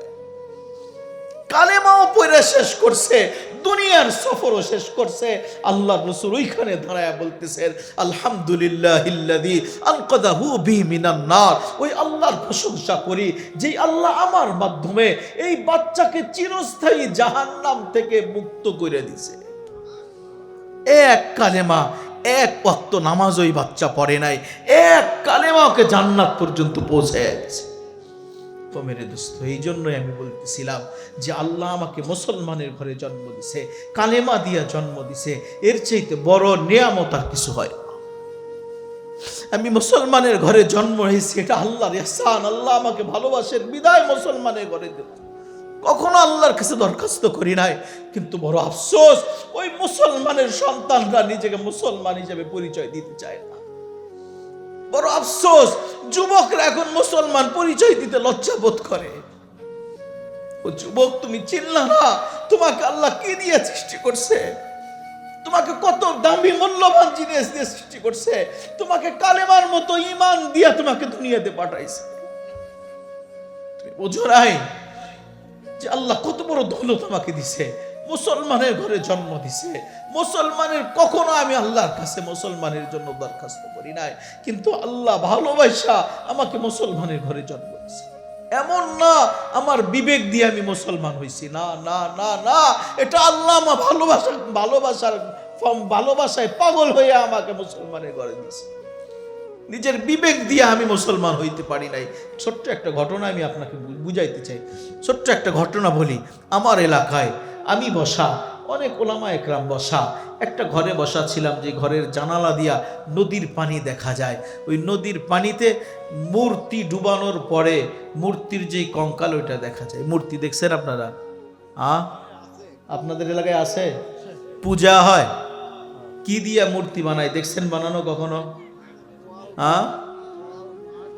খের দেই, পোয়াল দেই, সুন্দর করে বানাই, উপরে কাদার লেপ দেই, সুন্দর করে এর উপরে বান্ডিং করে, রং দেয়, কালার দেয়, আর একটা জিনিস দেয়, নিচে দিয়ে একটা বাঁশ দেয়। দেখছেন বাঁশ দেয় না? একটা আক্কাওয়ালা বাঁশ দেয়, তো একটা বাঁশ দিয়ে খাড়া করে রাখে নাই, দেখছেন তো? তাহলে এগুলো তো যখন এটা নিজের হাতে বানাইলো, নিজে আকৃতি দিল, নিজে রং করলো, কালার করলো, আবার নিজেই আবার ইবাদত করলো। ইবাদত করার পরে আবার ডুবাই রাখা আসে, ডুবাইলে আবার এমনি এমনি ডুবাইলে নাকি সহি হয় না, এর লাথি দিয়ে ডুবাইতে হয়। দেখছেন এগুলো? আমরা দেখছি, আমাদের এলাকায় আছে, লাথি দিয়ে ডুবাইতে হয়। ডুবাই যখন যায়, পানিতে যাওয়ার পর কাদামাটি তো সব শেষ হয়ে গেছে, এখন থাকে কি? ওই খেয়ার আর পোয়াল থাকে, আর সাথে আক্কাওয়ালা বাঁশ থাকে, এই তো, আর তো কিছু থাকে না। তা আমি ওইটা দেখতেছিলাম, নদীর পাড়ে পড়ে আছে। আমি ভাবলাম, কি মানুষ, কি বিবেক, নিজের হাতে বানাইলো, নিজের হাতে আকৃতি দিল, নিজের হাতে সাজাইলো। এ নিজের হাতে বানানোর পর আবার কোন বিবেকে এর আবার উপাসনাও করে, কোন বিবেকে এর আবার ইবাদত করে? বিবেক তো থাকার দরকার। যেটাকে আমি নিজের হাতে বানাইলাম সেটা আবার উপাস্য হয় কিভাবে? বিবেক তো থাকার দরকার ছিল, যে সে নিজের হাতে বানায় নিজেই আবার ইবাদত করতেছে। খালেক তো সে হবে যে আমাকে সৃষ্টি করছেন, আমি যাকে সৃষ্টি করলাম সে কিভাবে উপাস্য হয়? বিবেক তো এই কথা বলার কথা ছিল, কিন্তু কোন বিবেকে তারা ইবাদত করতেছে তার? এই কথা বলতে বলতেই সাথে সাথে আমার অনুভূতি ফিরে আসলো। আমি মনে মনে ভাবলাম, এই চিন্তা করা আমার ঠিক হয় নাই, এই অনুমান করা আমার ঠিক হয় নাই। কারণ আমি যদি, আল্লাহ আমাকে মুসলমানের ঘরে যদি না দিতেন, মুসলমানের ঘরে যদি জন্ম না দিতেন, আল্লাহ যদি আমাকে হিন্দুর ঘরে দিতেন, আল্লাহ যদি একটা মুশরিকের ঘরে দিতেন, তাহলে তো আমিও তো ওই কাজই করতাম। যদি একটা হিন্দুর ঘরে আল্লাহ আমাকে দিতেন, তাহলে আমিও তো ওরই পূজাই করতাম। আমি যে ওর পূজা থেকে বেঁচে আছি, এটা তো আমার বিবেক দিয়া না। ওখান থেকে যা আমাকে বিরত রাখা হয়েছে, এটা তো বিবেক দিয়ে না। আরে আমাকে তো আল্লাহ নিজের কুদরতি ভাবে আল্লাহ আমাকে বাঁচায় দিছে। আল্লাহ আমাকে কুদরতি ভাবে মুসলমানের ঘরে জন্ম দিছে, এটা আমি বিবেক দিয়ে বাঁচতে পারি নাই। সাথে সাথে আল্লাহর কাছে তওবা করলাম, মালিক আমার এমন ধারণা করা ঠিক হয় নাই, আমাকে তুমি মাফ করে দিও মালিক। আমি যে ওই মূর্তি পূজা থেকে বাঁচছি, এটা তো আমার বিবেক দিয়ে বাঁচি নাই। ও আল্লাহ, তুমি আমাকে ভালোবাসা মুসলমানের ঘরে জন্ম দিছো, কুদরতি ভাবে আমাকে মূর্তি পূজার থেকে হেফাজত করে দিছো। এই জন্য আমি বলতেছিলাম, মেরে দোস্ত, আল্লাহ আমাদেরকে মুসলমানের ঘরে জন্ম দিছে, এটা আল্লাহর দ্বিতীয় ভালোবাসা। প্রথম তো মুসলমান মানুষের ঘরে জন্ম দিছেন, দ্বিতীয় নাম্বার আল্লাহ আমাদের সবাইকে মুসলমানের ঘরে জন্ম দিছে, মুসলমানের ঘরে জন্ম দিছেন। আপনারা বিরক্ত হইতেছেন? রেখা দিই যদি বিরক্ত হন। 12টা বাজতে চলেছে। যেটা বুঝাইতেছিলাম, আল্লাহ আমাকে ভালোবাসেন, ভালোবাসা আমাকে মানুষের ঘরে জন্ম দিছেন, দ্বিতীয়ত মুসলমানের ঘরে জন্ম দিছেন। হায় মেরে দোস্ত, মুসলমানের ঘরে জন্ম পাওয়ার পর যুবক আর নিজেকে মুসলমান হিসেবে দাবি করতে চায় না, মুসলমান পরিচয় দিতে চায় না। আমি মুসলমান, যুবক পরিচয় দিতে চায় না মুসলমান। মুসলমান যদি হও, তাহলে আল্লাহ বলছেন, আল্লাহর রাসূল বলছেন, আল মুসলিম মান সালিম আল মুসলিমুন মিন লিসানিহি ওয়া ইয়াদি, যে মুসলমান তো সে হবে, আল্লাহর চাপও এইটা। ও মানুষ, তোকে মুসলমানের ঘরে জন্ম দিলাম, আবার আমার কাছে মুসলমান হয়েই ফিরে আয়। যদি মুসলমান হই, তাহলে আমার হাত দ্বারা আরেকজন কষ্ট পায় কিভাবে, আমার জবান দ্বারা আরেকজন কষ্ট পায় কিভাবে? আল্লাহ তো বলছেন মুসলমানের ঘরে জন্ম দিছি, আবার মুসলমান হয়ে আমার কাছে আয়। আমার মুসলমানিত্ব ঠিক থাকতে হবে। যদি মুসলমান দাবি করি, কমপক্ষে আমার হাত আর মুখ দিয়ে কেউ কষ্ট পাবে না, যদি মুসলমান হয়ে থাকি। কিন্তু যুবক যৌবন পাওয়ার পরে তার মনুষ্যত্ব বোধ হারায় যায়, মুসলমানিত্ব হারায় যায়। কি বলেন? যুবক যৌবন পাওয়ার পরে এত কিছু দিয়ে আল্লাহ ভালোবেসে আমাকে সাজাইলেন, মানুষ বানাইলেন, মুসলমানের ঘরে জন্ম দিলেন, আল্লাহ নিজের ব্র্যান্ড দিয়া সাজায় দিলেন। আল্লাহ নিজের ব্র্যান্ড দিয়া সাজাইছে। আরে মানুষ তো দুনিয়ার ঘর দুয়ার সব সাজায়, মেড ইন চাইনা দিয়া সাজায়, মেড ইন আমেরিকা দিয়া সাজায়, মেড ইন জাপান দিয়া সাজায়। আল্লাহ বলেন, ও মানুষ, তোকে আমি মেড ইন চাইনা দিয়া সাজায় নাই, মেড ইন আমেরিকা দিয়া সাজায় নাই, আমি তো মেড ইন আল্লাহ, আল্লাহর ব্র্যান্ড দিয়া আল্লাহ আমাকে সাজায় দিছে। কি বলেন? আল্লাহর ব্র্যান্ড দিয়ে সাজাইছে না? একটা উদাহরণ দেই, আল্লাহ যে যৌবন আমাকে আপনাকে দিছেন, যুবক যৌবন পাওয়ার পর তো সব উল্টে দেয় দিছে, কিন্তু যুবক যৌবন পাওয়ার পর পাগল হয়ে যায়, ও তো মজনু হয়ে যায়। আমি মাঝে মাঝে ওয়াজের ময়দানে বলি, যুবকের কাছে 4টা জিনিস থাকলে ও মনে করে পুরা পৃথিবীর মালিক হয়ে গেছে। ও দুনিয়া দিয়ে চলে না, ও তো আকাশ দিয়ে চলে। আপনাদের এলাকায় আছে কিনা জানি না, আমি অধিকাংশ জায়গায় দেখছি যুবকের 4টা জিনিস থাকলে ও মনে করে পুরা দুনিয়ার মালিকও। 4টা জিনিসের প্রথম নম্বর, যদি ওর কাছে একটা অ্যান্ড্রয়েড ফোন থাকে। কথাগুলো ভালো করে বুঝবেন, যদি একটা অ্যান্ড্রয়েড ফোন থাকে। দ্বিতীয় নাম্বার, যদি একটা ঘোড়া থাকে। ঘোড়া বোঝেন? নারায়ণপুরের মানুষ ঘোড়া বোঝে? আগের ঘোড়ায় ঘাস খায়, তো এখনের ঘোড়ায় পেট্রোল খায়। যদি বাইক থাকে, বাইক, যদি যুবকের কাছে বাইক থাকে, ও তো রোড মনে করে না, মাঝে মাঝে ওই স্মরণ করায় দেয়, মাঝে মাঝে মনে করায় দেয় সড়ক পথে বিমানের ছোঁয়া দিতেছি। না দেখেন নাই? ও তো রোড ফাটায় চলে, ও তো রাস্তা দেখে না, রোড ফাটায় চলতে থাকে। যদি ওরকম বাইকের পিছনে একটা চার্জার থাকে তাহলে তো কথাই নাই। চার্জার বোঝেন? যুবকরা ঘুমিয়ে গেছে নাকি? চার্জার বোঝে? নারায়ণপুরের মানুষ যুবকরা চার্জার মনে হয় বোঝে না। বুঝবো কেমনে? সব তো ফিডার খায়, ঠিক না? যদি বাইকের পিছনে একটা গার্লফ্রেন্ড থাকে, ও তো রোড রোড মনে করে না, রোড ফাটায় চলে। যুবক, তুমি কাকে পিছে নিয়ে ঘুরতেছ? সারাদিন ঘুরছে, সারাদিন, যার জন্য জান প্রাণ সব দিয়ে দিতেছ, সারাদিন ঘুরতেছ, রেস্টুরেন্টে খাওয়াইছ, ওইখানে পার্সেল দিছে। আমার মনে হয় যদিও পারতো কলিজা বাহির করে ভুনা বানায় ওর হাতে দিয়ে দিত। বাসায় নামায় দিছে সন্ধ্যার সময়, পরে মেসেজ একটা পাঠায় দিছে, আই হেট ইউ, আজকে থেকে ব্রেক আপ। না হয় না? কি বলে নারায়ণপুরের যুবক? দেখছি, কথা না বললেও বুঝছি আমি। বহু যুবক দেখছি ওইরকম সেকা খাওয়া যুবক, বহু সেকা খাওয়া যুবক দেখছি। কতজন রেজি সেকা দিছে। সামনে আসতেছে 14 ফেব্রুয়ারি। কি বলে যুবক? সামনে আসতেছে না 14 ফেব্রুয়ারি? আরে 20 জন রে মেসেজ পাঠায় দিছে, আই ডট ডট ইউ লেখা মেসেজ পাঠায় দিছে।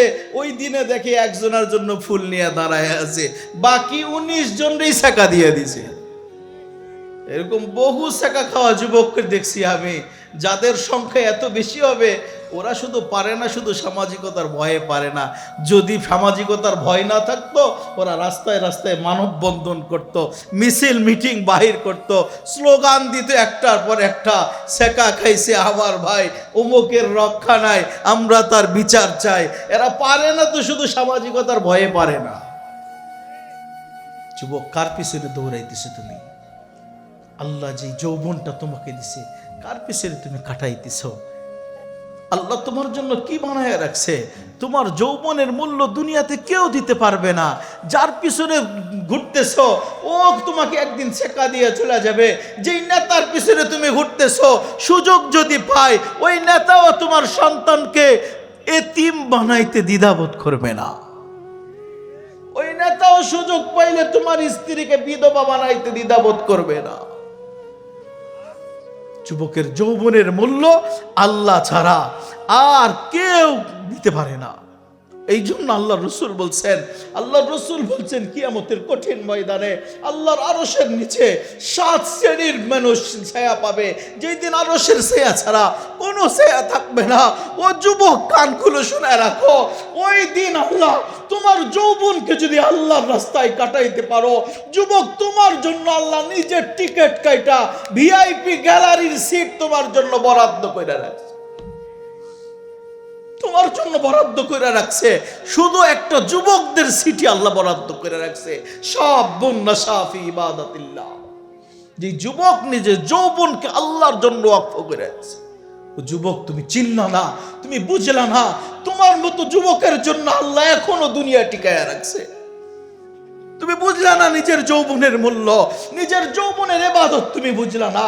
হাদিসে আসছে, আল্লাহ রসুল বলেন, আল্লাহ নিজে হাদিসে কুদসিতে বলতেছেন, লাউলা শাবাবা খুশা মাশায়েখা রুক্কা ওয়াল আতফাল রুত্তা ওয়াল আনআম রুত্তা লা জাআলতুস সামা হাদিদা ওয়াল আরদা সাফসাফা ওয়াত তুরাবা রামাদা মা আনজালতু মিনাস সামাই কাতরা ওয়া মা আমবাতু মিনাল আরদি নাবাতান ওয়া হাব্বা বাল আনজালতু আলাইকুমুল আযাবা সাব্বা। ও যুবক, তোমার মতো যুবক যদি না থাকতো, যেই যুবকরা শুধু আল্লাহর ভয়ে নিজেকে লজ্জাপতির মতো গুটায় নিছে, ওই যুবকরা যদি না থাকতো, যুবক চিল্লা না তুমি, তোমার মূল্য আল্লাহ দিছে, অন্য কেউ দিতে পারবে না। তোমার যৌবনের মূল্য আল্লাহ দিছে, অন্য কেউ দিতে পারবে না। তোমার মতো যুবকের জন্য আল্লাহ দুনিয়া টিকায় রাখছে। আমার একটা ঘটনা স্মরণ হইল। আমার শায়েখ মুফতি নজরুল ইসলাম কাসবি দামাত বারাকাতুল আলিয়া হুজুর একদিন একটা ঘটনা বলতেছিলেন। অস্ট্রেলিয়ায় যখন গেছি, সিডনির পাশে আমি গাস্ত করতেছিলাম। আসরের পরে যখন আমি গাছতে ঢুকছি, গাছতে এমন একটা জায়গায় গেছি যেটা 120টা বার শুধু মুসলমানদের জন্য, মুসলিম যুবকদের জন্য 120টা বার বানানো আছে। ওই জায়গায় যখন ঢুকছি, ওই পরিবেশে ঢুকছি, ঢোকার পরে মনে হয়েছে যে এই জায়গায় ঢোকার পর আমার মনে হইল, আল্লাহ যদি আমাকে সহ এই জমিন উল্টায়া দিতেন তো ভালো করতেন। আমরা পরিবেশে ঢুকছি, মনে হইলো যে আমাকে সহ যদি উল্টে দিতেন জমিন তো ভালো হইতো। পরক্ষণে দেখলাম আমার পাশে অস্ট্রেলিয়ান যুবক, বিশাল বড় বড় পাগড়ি, বিশাল বড় দাড়ি, লম্বা জুব্বা, চেহারা মনে হয় গোলাপকেও হার মানাবে, এত সুন্দর চেহারা। ওই যুবককে যখন আমার পাশে দেখলাম, ওই যুবকের পিঠে হাত বোলায় আমি বলতে বাধ্য হইলাম, ও যুবক, অস্ট্রেলিয়া কবেই তো উল্টে যাওয়ার ছিল, আল্লাহ উল্টাই না তো উল্টাই না, তোর মতো যুবককে দেখা আল্লাহ উল্টাই না। যুবক তুমি চিল্লা না, পায়ে হাত রাখা বলতেছে, পায়ে হাত রাখা। ও যুবক, তুমি মালিকের কদমে সেজদা লাগাও না, তোমার এক সেজদা আল্লাহর আরশ কাঁপায়া দিবে। যুবক তুমি বোঝার চেষ্টা করো, তোমার যৌবনের এক সেজদা বৃদ্ধ বয়সের 100 সেজদাকে পিছনে রেখা দিবে, 100 সেজদাকে পিছনে রাখবে। যুবক যখন আল্লাহর কদমে সেজদা লাগায় দেয়, ওই সময় আল্লাহ ফেরেশতাদের ডাক দিয়া বলে, দেখো উনদুরিলা হাদা শাব, ওই যুবকের দিকে তাকাও, সে কি করতেছে। তোমরা না এদেরকে সৃষ্টি করতে নিষেধ করছিলা যে সব উল্টে যাবে, দেখো না এই যুবক কি করে। ফেরেশতারা ওই সময় হাক্কা বাক্কা হয়ে যায়, বলে আয় আল্লাহ, যুবক তো নিজের মান সম্মান সব একদিকে রেখা নিজের কপাল আপনার কদমে রেখা দিছে। একটা সেজদার মূল্য কত তুমি চিল্লা না। যখন যুবক আল্লাহর কদমে সেজদা দিয়া সুবহান রাব্বিয়াল আলা বলতে থাকে, সুবহান যখন ডাক দিতে থাকে, আল্লাহকে যখন পবিত্র এই কথা বলতে থাকে, আল্লাহ বলেন সাব্বাহতানি সাব্বাহতু। ও যুবক, তুমি আমাকে পবিত্র বললা আর তোমাকে অপবিত্র রাখবো, এটা হইতেই পারে না। তুমি সেজদা থেকে মাথা উঠানোর আগেই তোকে মাফ করে দিলাম আমি। সুবহানের মূল্য কত, একটা ঘটনা মনে উঠলো, চলেন শুনে দিই। হযরত ইউসুফ আলা নবিয়িনা আলাইহিস সালাতু ওয়াস সালামের নাম তো আমরা শুনছি, ঠিক না? বিরক্ত হইতেছেন আপনারা? ইউসুফ আলাইহিস সালামের নাম তো শুনছি আমরা। উনার জামানায় 7 বছরের দুর্ভিক্ষ হয়েছে, এটাও শুনছি। সর্বপ্রথম ইউসুফ আলাইহিস সালাম ত্রাণের ব্যবস্থা করছিলেন, সর্বপ্রথম। এখন আমাদের দেশেও ত্রাণ দেয় না, দেয় না? বন্যা কবলিত এলাকায়, শীত প্রধান এলাকায় ত্রাণ দেয় তো, কিন্তু এখন ত্রাণ কে দেয় আর কে নেয় বোঝা বড় মুশকিল, ঠিক না? 1 কেজি ত্রাণ দিতে যেয়ে 20 জন সেলফি উঠায়। এই হলো আমাদের ত্রাণ দেওয়া। প্রথম ত্রাণের ব্যবস্থা করেছিলেন ইউসুফ আলাইহিস সালাতু ওয়াস সালাম। উনি ত্রাণ দিতেছিলেন, যা রাজুলুন ফকির, একজন দরিদ্র মানুষ আসছে, এসে বলতেছেন আতিনি মিম্মা আতাকাল্লাহ। ও আল্লাহর নবী, আল্লাহ আপনাকে যে ক্ষমতা দিচ্ছেন, অন্যদেরকে যতটুকু দিচ্ছেন, আপনার ক্ষমতা বলে আমাকে একটু বেশি দেন। তো ইউসুফ আলাইহিস সালাম বলছে, ঠিক আছে, ওকে একটু বেশি দাও। 100 বেশি দিয়ে দিছে, 350। ভাই জিদনি, আরেকটু বাড়ায়া দেন, আরেকটু বাড়ায়া দিছে। 2-3 বার বলার পরে সে বলতেছে আরেকটু বাড়ায়া দেন। ইউসুফ আলাইহিস সালাম চোখ উঠায় তাকায়া বলতেছেন, আমা তাআলাম, তুমি কি জানো না প্রত্যেকের ঘরে ঘরে দুর্ভিক্ষ চলতেছে, সবার পেটে ক্ষুধা, সবার ঘরে ঘরে অভাব চলতেছে। তোমাকে যদি আমি এতবার বেশি দিয়া দিই, অন্যদেরকে কি দিব? অন্যরা কি হাওয়া খায়া বাজবে? ওই ব্যক্তি মাথায় ওটা বলতেছে, লাউ আলিম তামান আনা আর দয়তানি। ও আল্লাহর নবী, আপনি আমাকে চেনেন, আপনি আমার পরিচয় জানেন। আপনি যদি আমার পরিচয় জানতেন, আপনি যদি আমাকে চিনতেন, আমার ব্যাকগ্রাউন্ড সম্পর্কে যদি আপনার ধারণা থাকতো, তাহলে আমাকে 1 বার 2 বার 3 বার না, যতবার আমি খুশি না হইতাম ততবার আমাকে দিয়া খুশি করাইয়া দিতেন। ইউসুফ আলাইহিস সালাম বলতেছে, আচ্ছা। হাক্কা বাক্কা খায় মাথা উঠায় তাকাইছে, কে তুমি? কৌতূহল বশত জিজ্ঞেস করছে, মান আনতা, তুমি কে? ওই ব্যক্তি পরিচয় দিতেছে, আনাল্লাযী শাহিদতু লাকা বিল বারাআ মিন তুহমাতি যুলাইখা যাওজাতিল আজিজ। ও আল্লাহর নবী ইউসুফ, আপনি একটু স্মরণ করেন, একদিন আজিজ মিশরের স্ত্রী যুলাইখা আপনাকে তহমত দিয়েছিল, জেনার তহমত দিয়েছিল, অপবাদ দিয়েছিল। ওই সময় ছোট্ট একটা বাচ্চা আপনার পবিত্রতার সাক্ষী দিয়েছিল। সেদিন ছোট্ট বাচ্চা যেটা আপনার পবিত্রতার সাক্ষী দিয়েছিল, ওই ছোট্ট বাচ্চা আজকে আপনার সামনে আমি দাঁড়ায় আছি। আমি ওই ছোট্ট বাচ্চা, আমি আপনার পক্ষে পবিত্রতার সাক্ষী দিয়েছিলাম। ইউসুফ আলাইহিস সালাম বলতেছেন, হ্যাঁ, তাহলে তোমাকে 1 বার 2 বার দিলে হবে না, দিতে দিতে দিতে দিতে 105 মণ গম উনাকে বেশি দিয়ে দিয়েছে। আল্লাহ ওহী পাঠায় দিছে, ফাআওহাল্লাহু ইলা নবিয়্যিহি ইউসুফ। আল্লাহ তাআলা ইউসুফ আলাইহিস সালামকে ওহী পাঠায় দিছে, ও ইউসুফ, হাদা আতাউক, এটা তো শুধু তোমার দান, কাকে দিয়েছো? লিমান শাহিদ আলা কাবিল বারা মাররাতান ওয়াহিদা, যে জিন্দেগিতে একদিন তোমার পবিত্রতার সাক্ষী দিছে। একদিন সাক্ষী দেওয়ার পরে তোমার মালিক তো তুমি 3 পদের মালিক, বেশি পদের তো মালিক না। একবার সাক্ষী দেওয়ার কারণে 3 পদের অধিকারী হওয়ার পরে যদি এত বেশি দান করো, কাইফা আতাহি, একবার ধারণা করো না আমার দানটা কত বড় হবে। লিমান শাহিদ আলী সাবাহান ওয়া মাসা, যে বান্দা সকাল থেকে সন্ধ্যা লাইলা ওয়া নাহারা দিন রাত আমার পবিত্রতার ঘোষণা দেয়, ফজর থেকে শুরু করছে সুবহানাকাল্লাহুম্মা ওয়া বিহামদিকা ওয়া তাবারাক ইসমুকা ওয়া তাআলা জাদ্দুকা ওয়া লা ইলাহা গায়রুক, ওইখান থেকে আমার পবিত্রতার ঘোষণা শুরু হয়েছে। ওইখানে ফজর, জোহর, আসর, মাগরিব, ইশা, বিতর 5 ওয়াক্ত নামাজের পরে 33 বার সুবহানাল্লাহ, 33 বার আলহামদুলিল্লাহ, 34 বার আল্লাহু আকবার, সারা দিন রাত আমার পবিত্রতার ঘোষণা দিচ্ছে। আপনাকে তো একবার পবিত্রতার ঘোষণা দিছিল। যেই বান্দা আমার দিন রাত সকাল সন্ধ্যা পবিত্রতার ঘোষণা দেয়, আপনি তো মাত্র 3 পদের মালিক, আমি তো 3 পদের মালিক না, আমি তো 99 পদের মালিক।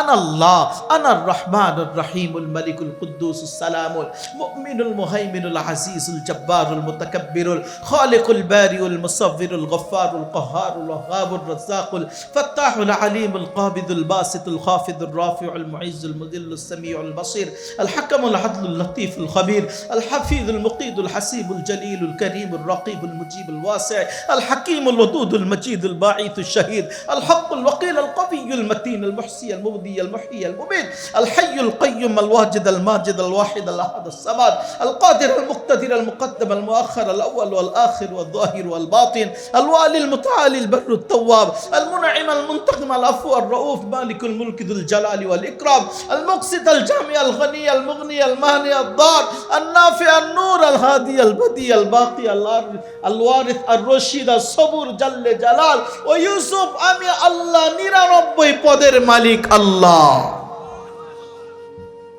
তোমার যদি 3 পদের মালিক হওয়ার পর দান এত বেশি হয়, একবার সাক্ষী দিয়া, তাহলে আমি 99 পদের মালিক।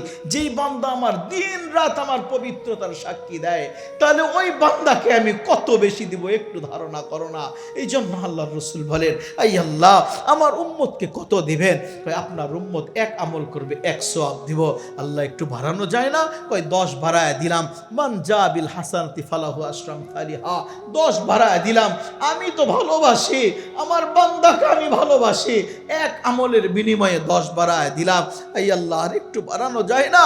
তো আল্লাহ বলতেছেন 100 বাড়ায় দিলাম। মিয়াতু হাব্বা, 1 করবে 100 বাড়ায় দিলাম। আই আল্লাহ আর একটু বাড়ায় দেন না আমার উম্মতের জন্য। আল্লাহ বলেন 700 বাড়ায় দিলাম। 1 আমল করবে 700 বাড়ায় দিব।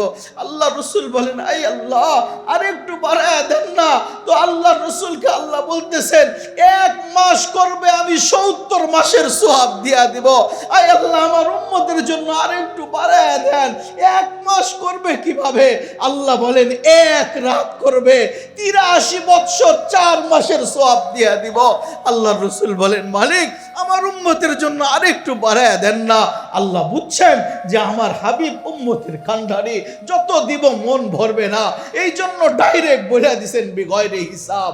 আপনার উম্মত 1 আমল করবে, আমি হিসাব ছাড়া তাদেরকে দান করে দিব। হাই মেরে দোস্ত, ওই আল্লাহ আমাকে ভালোবাসে। আল্লাহ ভালোবাসার বহির প্রকাশ আমি বুঝাইতেছি। আমি আল্লাহ আমাকে ভালোবাসেন, আল্লাহ আমাকে ভালোবাসেন। এই জন্য বান্দা যখন নামাজের সিজদায় চলে যায়, আল্লাহকে যখন ডাক দেয় সুবহান রাব্বিয়াল আলা, আল্লাহ নিজের কুদরতি হাতের ছোঁয়া দিয়া পিঠে বুলাইয়া দেয় আর বলে ইরফা রাসাক, ও আমার বান্দা মাথাটা উঠা না, কি চাবি, কি বলবি বল না, মাথাটা উঠা না। বান্দা যখন উঠায়া বলে আত্তাহিয়াতু লিল্লাহি ওয়াস সালাওয়াত, আল্লাহ বলেন ঠিক আছে বুঝছি, তো তুই আমার প্রশংসা করলি, তোর ইবাদতগুলো আমার কাছে হাদিয়া দিলি, আমি বুঝছি কি চাবি। বান্দা সুযোগ পেয়ে বলে আল্লাহুম্মা সাল্লি আলা মুহাম্মদ, আল্লাহ বলেন ঠিক আছে আমার বন্ধুর উপরে দরুদ, আমার বন্ধুর প্রশংসা, ঠিক আছে আমারও প্রশংসা করলি, বন্ধুরও প্রশংসা করলি, কি চাবি চা না আমি দিব। বান্দা সুযোগ পেয়ে বলে আল্লাহুম্মা ইন্নী যালামতু নাফসি যুলমান কাসীরা। আয় আল্লাহ, গুনাহ দিয়ে নিজের জীবন ভরায় দিছি, গুনাহ করতে করতে নিজের উপরে জুলুম করছি। আমি জানি আমার গুনাহ মাফ করার মতো তুমি ছাড়া কোনো মাবুদ নাই, আমাকে আর মাফ করা যায় না, আমাকে একটু মাফ করে দাও না। এইভাবে বান্দা যখন আকুতি মিনতি করতে থাকে, ফাগফিরলি মাগফিরাতান, আমার গুনাহগুলো মাফ করে দাও। হাদিসে আসছে ওই বান্দা সালাম ফিরানোর আগেই সমস্ত গুনাহ মাফ হয়ে যায়। হাদিসে আসছে 5 ওয়াক্ত নামাজের উদাহরণ, কেউ যদি 5 বার গোসল করে তার শরীরে যেমন কোনো ময়লা থাকে না, এইরকম 5 বার যখন নামাজ পড়ে আল্লাহ ওই বান্দার আমল নামায় কোনো গুনাহ রাখে না। এই জন্য বান্দা যখন বলে সুবহান রাব্বিয়াল আলা, আল্লাহ বলতে থাকেন সাব্বাহতানি সাব্বাহতুক, ও বান্দা আমাকে পবিত্র বললি, তোকে অপবিত্র রাখবো হবেই না, তুই সালাম ফিরানোর আগেই তোকে সমস্ত গুনাহ থেকে পবিত্র করে দিলাম। যুবক, চিল্লা না, নিজের মূল্য কত। আল্লাহ আমাকে ভালোবাসা ওই যৌবন দিছেন, ভালোবাসা মানুষ বানাইছেন, ভালোবাসা মুসলমানের ঘরে জন্ম দিছেন, ভালোবাসা আমাকে আল্লাহর ব্র্যান্ড দিয়া সাজাইলেন। কিন্তু বড় আফসোস, ওই মানুষ, ওই যুবক আল্লাহ এতবার ডাকতেছে কিন্তু ওই নিমক হারাম আল্লাহর ডাকে কখনো সাড়া দেয় না। 5 বার আল্লাহ ডাকতেছে, 5 বার। যে আল্লাহ আমাকে নিঃশ্বাস দিয়ে বাঁচায় রাখলেন, 5 বার ডাকতেছে, কিন্তু ওই মুসলমান, নামধারী মুসলমান, সে আল্লাহর কদমে সেজদা দেয় না। আমি তো বলি একটা কুকুরেরও আল্লাহর কাছে মান আছে, বেনামাজির একটা কুকুরের সমানও মান নাই। যে একটা শুয়োরেরও মূল্য আছে আল্লাহর কাছে, কিন্তু বেনামাজির একটা শুয়োরের মতো মূল্য আল্লাহর কাছে নাই। আল্লাহ 5 বার আমাকে ডাকতেছে, ভালোবাসা আল্লাহ আমাকে ডাকতেছে, কিন্তু আমরা ভালোবাসার প্রতিদান কতটুকু দিলাম? আমি ভালোবাসা কত প্রকারে আল্লাহ আমাকে দিছেন, আমি এটা গুণে শেষ করতে পারবো না। আর একটা পয়েন্ট আপনাকে বলবো, বিরক্ত হচ্ছেন মনে হয়, তাহলে রাইখা দিই। একটা পয়েন্ট ছোট্ট, আর বিরক্ত করব না, 12টা পার হয়ে গেছে। ছোট্ট একটা কথা, আল্লাহ তো আমাকে ভালোবাসে এত কিছু দিছেন, সবচেয়ে বড় নিয়ামত আল্লাহ আমাকে শেষ নবীর উম্মত বানাইছে। এর চাইতে বড় নিয়ামত হয় না। কোনোদিন আল্লাহর কাছে দরখাস্ত করি নাই আল্লাহ আমাকে শেষ নবীর উম্মত বানায় দেন, কোনোদিন বলি নাই আখেরি জামানার উম্মতের নবীর উম্মত বানায় দেন, কোনোদিন দরখাস্ত করি নাই। অনেকেই দরখাস্ত করেও পায় নাই, দোয়া করেও পায় নাই, কিন্তু আমার দরখাস্ত ছাড়াই আব্দুর রহমান তোকে আমি শেষ নবীর উম্মত বানায় দিলাম, আব্দুল করিম তোকে আমি শেষ নবীর উম্মত বানায় দিলাম, আব্দুর রহিম তোকে শেষ নবীর উম্মত বানায় দিলাম। ও মেরে দোস্ত, একটু কল্পনা করেন, দুনিয়ার শুরু থেকে নিহা শেষ পর্যন্ত লক্ষ কোটি কোটি মানুষের মাঝে আমার নাম আপনার নাম নিয়া নিয়া আল্লাহ আমাদেরকে বাছাই করে করে শেষ নবীর উম্মত বানায়, শেষ নবীর উম্মত বানাইছে। যদি আল্লাহ বাছাই করে না বানাইতেন, কোথায় ছিলাম আব্দুর রহমান, কোথায় ছিলাম আব্দুল করিম? এত কোটি কোটি মানুষের মধ্যে আমার তো গুনাহে ধরার দরকার ছিল না, কিন্তু আল্লাহ ওইখান থেকে বাছাই করে করে শেষ নবীর উম্মত বানাইছে। নবীকেই তো চিনলাম না, শেষ নবীর উম্মত হওয়ার গুরুত্ব কতটুকু বুঝবো কি দিয়া? নবীকেই তো চিনি নাই, নবীকেই তো বুঝি নাই, নবীর শানই তো জানি না, নবীকে মানে তো জানি না। যেই নবী দুনিয়াতে যতদিন ছিলেন, যেই নবী দুনিয়াতে আসার কারণে, আমি নবীর উম্মত হওয়ার কারণে আমার মাথায় শ্রেষ্ঠত্বের মুকুট আল্লাহ পরায় দিয়েছে। শ্রেষ্ঠত্বের মুকুট আমার মাথায় শুধু নবীর কারণে, ওই রসুলের কারণে। বুখারীর হাদিস, নাহনুল আখিরুন আস-সাবিকুন ইয়াউমাল কিয়ামা। আমার উম্মত যদিও সবার পরে দুনিয়াতে আসছে, সমস্ত উম্মতের পরে আমার উম্মত দুনিয়াতে আসছে, কিন্তু কিয়ামতের দিন সবার আগে সমস্ত উম্মতকে টাটা দিয়া সবার আগে জান্নাতে যাবে। নাহনুল আখিরুন আস-সাবিকুন ইয়াউমাল কিয়ামা। কিয়ামতের দিন সবার আগে শ্রেষ্ঠত্বের মুকুর এই উম্মতের মাথায় হবে, হিসাব নিকাশ সবার আগে হবে, সবার আগে এই উম্মতি জান্নাতে যাওয়ার সুযোগ পাবে। এই শ্রেষ্ঠত্ব তো নবীর কারণে হয়েছি, শেষ নবীর কারণে পাইলাম, কিন্তু ওই নবীর জন্য কতটুকু করলাম এখানেই শেষ না। ও মেরে দোস্ত, যতদিন আল্লাহ রসুল ছিলেন শুধু নিজেই করেন নাই, আমাদের জন্য আখেরাতে যেন কষ্ট না হয়, আখেরাতে যেন হিসাব কঠিন না হয়, এই জন্য নিজেও দোয়া করছেন, আমাদের জন্য দোয়া করে গেছেন, নিজের ব্যাপারেও দোয়া করছেন। হাদিসে আসছে আল্লাহ রসুল 5 ওয়াক্ত নামাজের পরে যত দোয়া করতেন তার মধ্যে একটা দোয়া এটাও করতেন, আল্লাহুম্মা হাসিবনি হিসাবান ইয়াসীরা, আল্লাহুম্মা হাসিবনি হিসাবান ইয়াসীরা। ও মালিক, আপনার সামনে হিসাব দিতে বড় ভয় করে মালিক, আমার হিসাবটা বড় সহজ করে দিও, আমি হিসাব দিয়া জান্নাতে যাইতে পারবো না। অথচ আখিরাতে রসুলের মর্যাদা কত বেশি হবে। এমনকি আল্লাহ রসুল বলেন, আনা সাইয়্যিদু বুলদি আদম ইয়াউমাল কিয়ামা, কিয়ামতের দিন সমস্ত বনি আদমের সর্দার আমি হব। লিওয়াউল হামদি বিয়াদি ইয়াউমাল কিয়ামা, কিয়ামতের দিন প্রশংসার ঝান্ডা আমার হাতে থাকবে। আনা সাকিউল কাউসার, কাউসারের পানি আমি পান করানোর অধিকার রাখি। আনা শাফিউল মুজনিবিন, আমি সমস্ত গুনাহগারের সুপারিশ করার অধিকার রাখি। এমনকি শাফাআতে কুবরার অধিকার রসুলের হাতে থাকবে। আল্লাহ নিজেই বলতেছেন, আনা মালিক ইয়াউমিদ্দিন, যদিও আমি কিয়ামতের দিনের বাদশা, ও কিয়ামতের দিনের মালিক, ও আমার হাবিব আপনি তো কিয়ামতের দিনের বাদশা হবেন। বাদশাহিও থাকার পরেও আল্লাহ রসুল বারবার বলতেছেন, আই আল্লাহ, আপনার সামনে হিসাব দিতে পারবো না, হিসাবটা বড় কঠিন মনে হয়।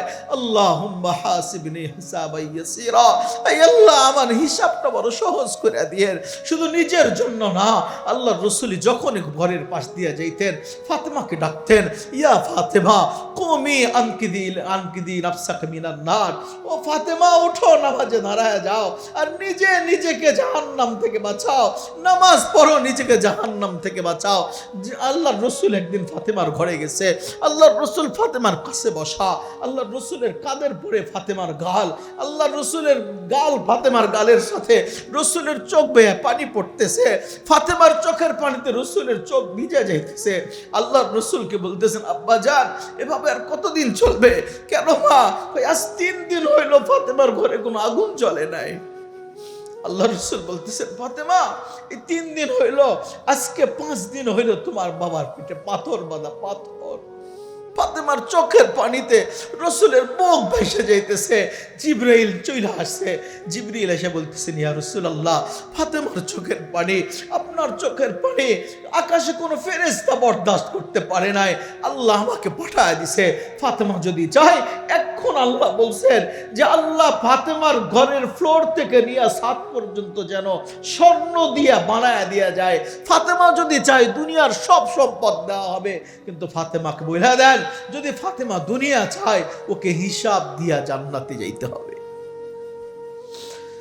ফাতেমাকে বলতেছে, ফাতেমা তোমার কষ্ট লাঘব করার জন্য জিবরিল আসছে, যদি চাও দুনিয়া দিয়া দিবে, তবে হিসাব দিয়া জান্নাতে যাওয়া লাগবে।